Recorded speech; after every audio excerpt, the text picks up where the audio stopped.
this edition of the Newsmakers, the lions bred for slaughter. We debate the ethics of South Africa's captive breeding industry. Also on today's program, Brangelina mania.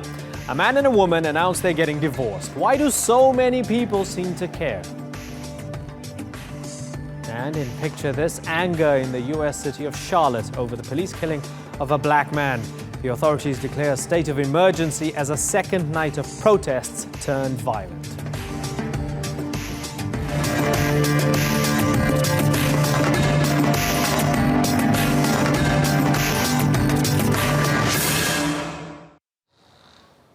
Hello and welcome to the Newsmakers with me, Imran Garda. In any context, the sport of hunting wildlife tends to deeply divide opinion. But so-called trophy hunting of large, often endangered animals is particularly controversial. South Africa is a top destination for trophy hunters who pay enormous sums of money to kill animals like elephants, giraffes and lions.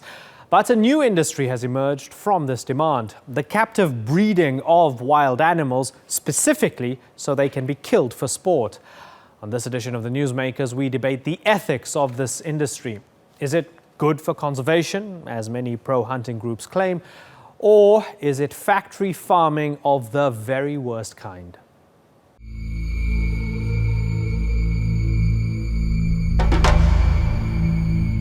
Lions bred in captivity, raised to be hunted, destined to be someone's trophy. Captive bred hunting is big business in South Africa. Between 6,000 and 8,000 lions are raised in captivity in around 200 ranches across the country. And every year, around 800 are placed in private game reserves for hunters who have paid big money to kill them. Opponents say captive bred hunting is cruel and inhumane. The lions are tame and sometimes even drugged, making it an unfair chase.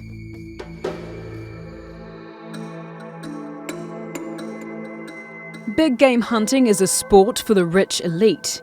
Hunters pay tens of thousands of dollars for these trophies.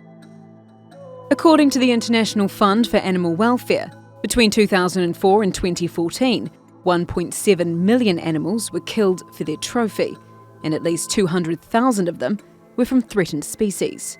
Trophy hunting is a lucrative business.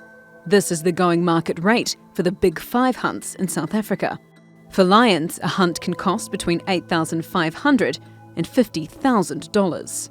Captive bred hunting is cheaper, with hunters paying up to $20,000 to shoot a big male. The US is the biggest importer of hunting trophies, and South Africa the biggest exporter, with lions by far the most traded. In 2013, close to 90% of imported trophies to the US were from lions bred and hunted in captivity in South Africa. But the tide on this practice is beginning to turn. The US Fish and Wildlife Service has now declared African and Indian lions are threatened or endangered, meaning importing hunting trophies, including from captive bred lions, will be much more difficult.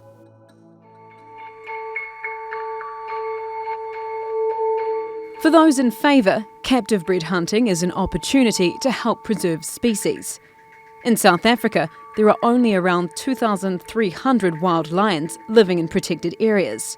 Supporters argue captive bred hunting takes the strain off the wild population, and managed breeding strengthens the gene pool.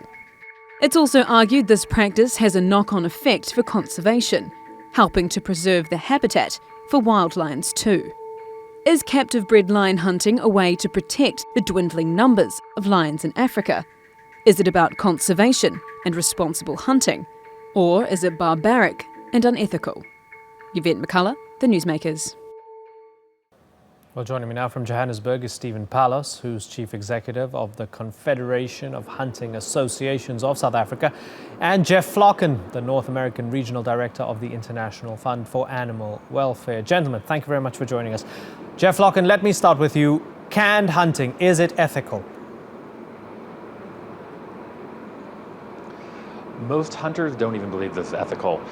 Surveys found of hunters who hunt non-sport or hunting for substance find canned hunting to be appalling for the most part. Stephen Palos, Jeff says it's appalling for the most part, and even many seasoned hunters find canned hunting appalling for the most part. What do you think? Yes, I would suggest that most hunters do find the concept that has been termed canned hunting. We prefer as hunters to say the canned shooting or canned killing of lion is indeed appalling.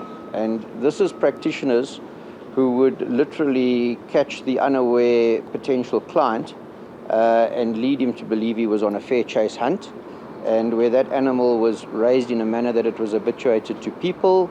The hunt might be happening on a very small property. In some instances, in past, I do believe these practices have been stamped out in recent times. The animal may even still be under the effects of the narcotic drugs used to move them from wherever they may have been living prior to the hunt. And they haven't habitualized themselves, and there isn't a hunter on earth that thinks that shooting, hunter worthy of the name hunter that is, that thinks that shooting something like that is by any means a hunt. It's not a hunt. It's not what we do. Okay, and it's interesting, Stephen, that in South Africa, canned lion hunting is illegal, but captive bred lion hunting is allowed, and there seems to be some sort of legal and ethical contradiction and some sort of fine line here. Help me understand that a bit, Stephen. I think the difficulty comes in the conceptualizing of our wildlife in South Africa in particular, being for the most part on private-owned land, ranch land. People that have chosen to ranch or farm with wildlife as an alternative to your classic domestic stock. This has happened for all of our species over the years. Over the past 40 decades, it's been an incredible successful story for South Africa. It has returned more than 20 million hectares of land to wildlife estate in that period. It has raised our wild animal count from somewhere in the low 500,000s in the 1960s to figures approaching 16 million today, and across a whole range of species found in our country. It saved many species from the brink as well, and hunting has been the underpinning economy of this particular activity, with more than 70% of the direct revenue coming to these operations coming from the hunting fraternity. Mostly in the South African context, local hunters who hunt mostly for the meat, but a critical element thereof is the international trophy hunter, who adds a lot of extra profitability to the enterprise and gives that cherry on the top to the viability. Okay, and this is where let me just a relatively modern, a modern evolution of that has been the lion coming into the mix. Okay, the lion's come into the mix. The lion has come into the mix. Okay, I want to bring Jeff in because this is where I think the two of you would disagree. Sorry for interrupting you, Stephen. So you both agreed that the sort of canned hunting is a problem and it's appalling and unethical and all of that. But when we get to the more sort of generic and broadly speaking trophy hunting, Jeff, you would disagree with Stephen. Tell us why. Well, it's not so much even me. It's society is against trophy hunting, particularly of endangered species. We know this when we poll on the issue globally. Typically anywhere between 80 to 90% are against killing particularly endangered species for sport. It's an activity which no longer has a place in the modern day. As was pointed out by Stephen, in fact, there is some money that does go back to local communities from this. And the struggle we're going to have as this industry continues to die out, because we've evolved beyond needing to kill things for sport, what will you do to replace that income? What non-lethal way can we work with communities to make sure that they have livelihoods and are able to, in some ways, profit from the wildlife around them, such as ecotourism where it's appropriate, and other ways that bring revenue back into those communities? Okay, so Stephen... We have to understand that it is sometimes a burden to live next to wildlife. Sure, okay, so let's bring in Stephen. Stephen, to address that question, should we be hunting for sport in the year 2016? Is there a place for this in the year 2016 when we can all go to the supermarket, or most of us with the means can go to the supermarket and get our food from the supermarket? We shouldn't be doing this stuff for sport. Stephen? Absolutely. It's a human instinctive activity. It is right up there. It's an imperative within the human instinct. It's not in everybody anymore. I hear Jeff's numbers regarding society, but I can pretty much guarantee that the society he speaks of and measures those percentages of is not the world cross-section of humanity, but largely Western or highly developed societies that take those views because they've been removed for a couple of generations from being close to the earth. which makes it, to me, you see, it's a little But the bit majority of the demand is actually disingenuous. being driven by those same Western societies. The U.S. is in fact I didn't responsible hear for that too clearly, 71% of imports coming in from other countries of imperiled species that are being killed for sport. So the U.S. in fact is important to know that that's coming from a very small sector of that society, a very privileged, typically elder white men who are engaging in this sport, whereas by far the vast majority of these same community is very much against it. And with an animal like the lion, it has a ripple effect. It does impact conservation. Studies have shown that where hunting has intensively happened in lion prides, these same populations have intensively dropped. If in fact were sustainable, that wouldn't be the case, because there's a cascading effect in these large carnivores like lions that live in a pride. When you kill the dominant male, that in fact destabilizes the whole pride and puts other animals within that pride at risk. You're seeing a ripple effect where multiple animals are dying as a result. And lions are in trouble globally. There's been a 60% decline in lion populations over the last 3 decades. They do not need to be hunted for sport anymore. This is just not appropriate. The majority of the reason they're being killed is due to conflict and loss of habitat. But we know that hunting is in fact, unsustainable hunting is one of the reasons that they are declining in the wild. So that is an easy one to address. Right, okay. This animal should not be killed Okay, for sport. so let's get Stephen It to should respond. not be hung Sure. as a trophy. Thanks, Jeff. Let's get Stephen to respond to that. So, Yes. so Stephen, Jeff's making the point that you're saying the criticism is only coming from sort of elitist circles. He's saying the criticism and the demand is coming from the same places. Stephen? Well, where hunting is happening in southern Africa, where relative stable governments and relatively good governance exists, the public and the populations that live with wildlife are quite happy with it. Where there is unhappiness is in countries such as Kenya, where in actual fact hunting was banned in 1977. Populations of wildlife have plunged more than 60%. The benefit of the ecotourism only goes to the iconic places. People don't understand the vastness of Africa and how much land is out there that really does not suit the so-called photographic or non-consumptive tourists. Not to say that they don't have a very severe footprint either, by the way. There's a lot of evidence to show that, for example, they're starting to disrupt wildebeest migrations in the Masai Mara area by actually crowding the exit paths of rivers. So there's no one perfect solution. But what I come back to is our solution in Southern Africa, and in particular in the South African context, where our actual numbers of animals have shown that the hunting has been the restoration of vast numbers and includes incredibly endangered animals. Numbers that were down as low as 30 individuals of a species in the 1960s, up in the thousands today. That's a strong point. As a result of hunting. That's a but strong it's point. regulated and it's managed. Let me ask Jeff. Jeff, before we reach your sort of ideal situation or your perfect society, as Stephen puts it, if somebody can empirically prove to you that the money raised from the sale of hunting permits, for example, is used for conservation, would you be happy with that as a short-term compromise until you can reach a better solution? There have been many horrific practices throughout history that have been justified for economic benefits. Hunting endangered species for sport is no longer socially or morally accepted.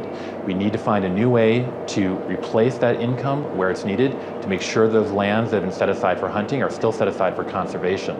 The fact of the matter is, though, that it is not appropriate just because it makes money to say that killing these animals for sport is still something that can be accepted. It undermines conservation. It undermines the moral fiber that most people now believe this should not be part of it. Jeff, what do you want the South African government, for example, to do right now? Well, I think we need to look at certain endangered species. In particular, I'm very concerned on the demand side.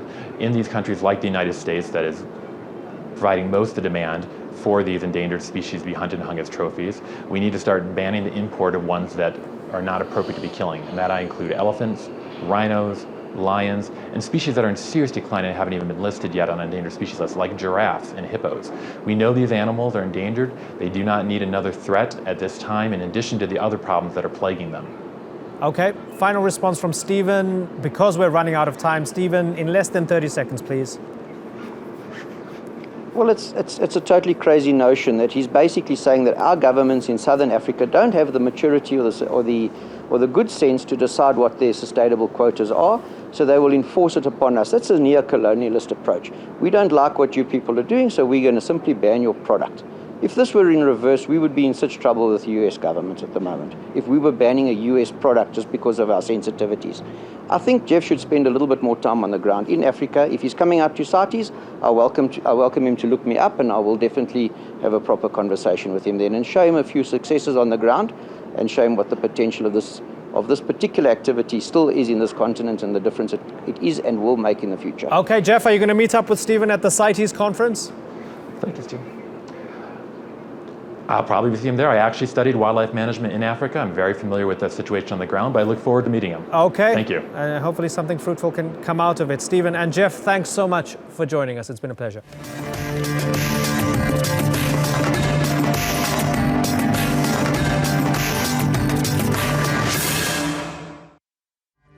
Coming up on the Newsmakers, the Brangelina phenomenon. Has the world gone mad? And in Picture This, unrest in Charlotte, North Carolina, as protesters demand answers over the latest police killing of a black man.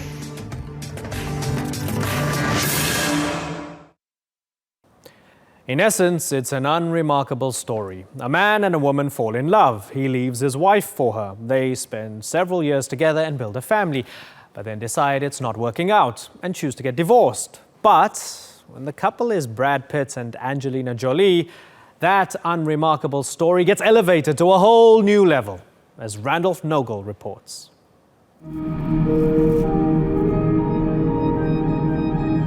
Once upon a time, on a happy green earth, in the land of milk and honey, there was a prince and a princess.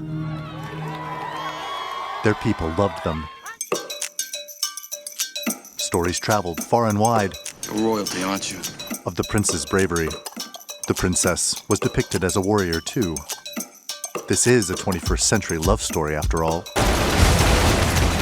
But she also had a kind heart and helped the poor and the hungry. And then...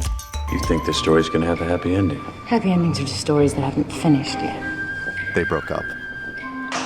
If it seems like the line is being blurred between fact and fiction, that's because, when it comes to Hollywood, the story isn't about truth so much as it's about money.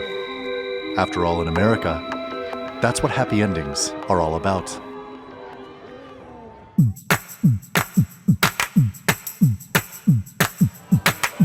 Brangelina. It sounds like a sugary breakfast cereal, but in reality, it's the fusing of two celebrities into one single item.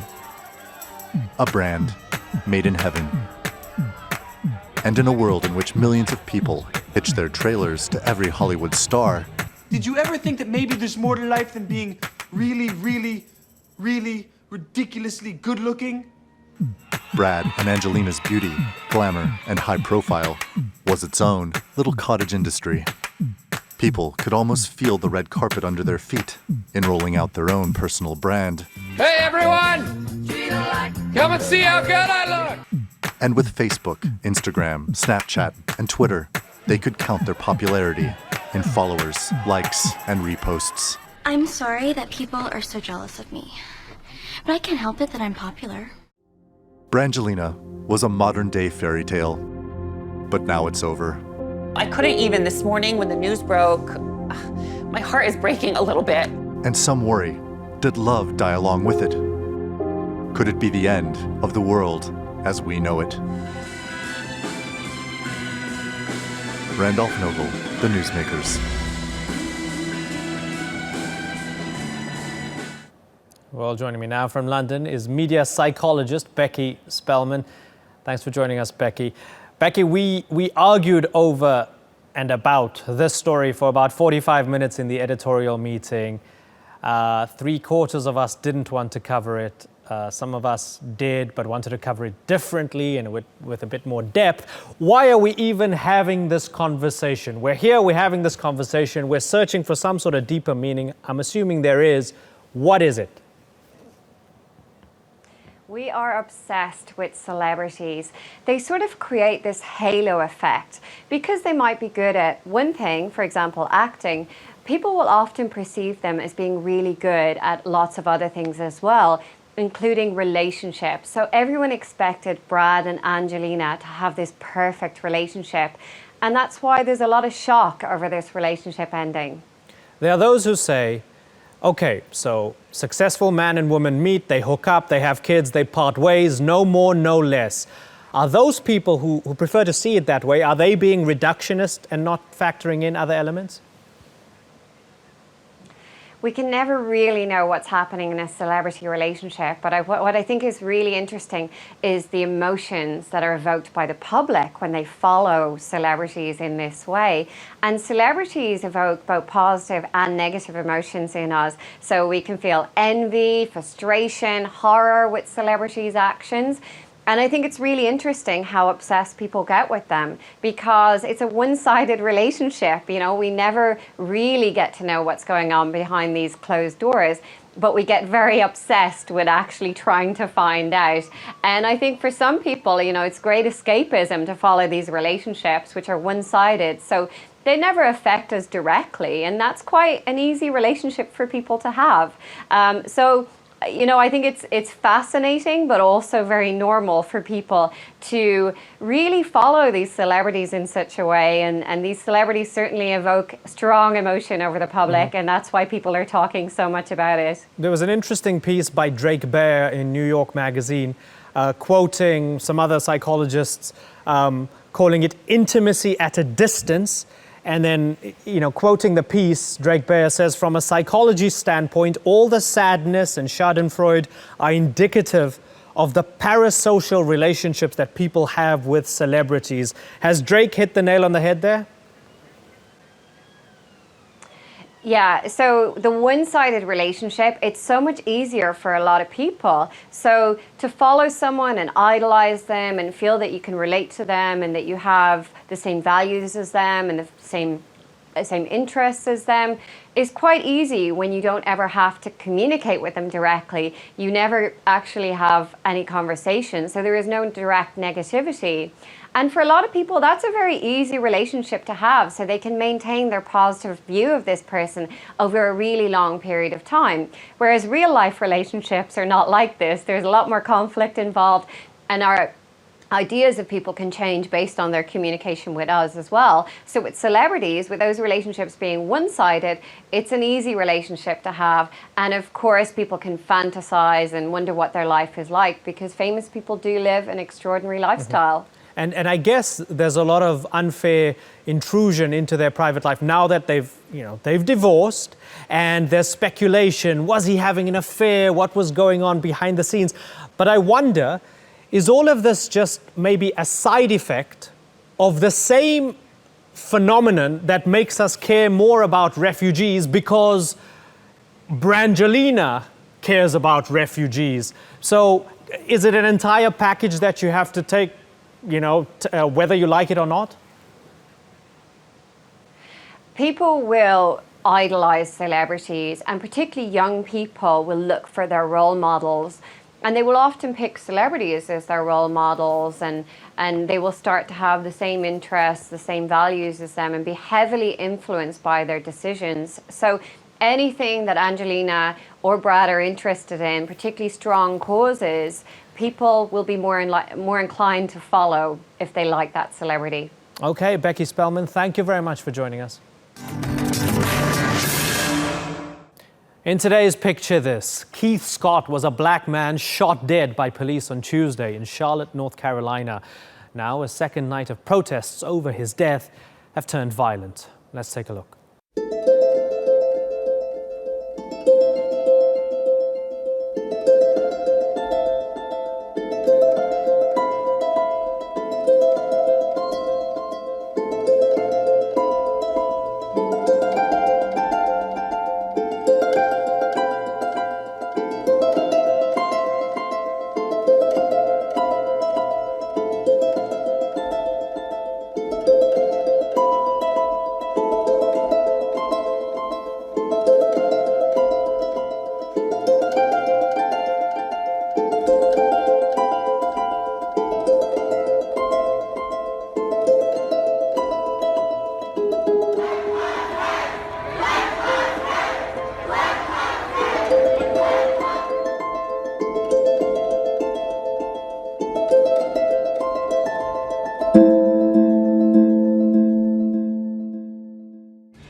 You've been watching this edition of the Newsmakers with me, Imran Garda. Thank you for watching. Bye-bye.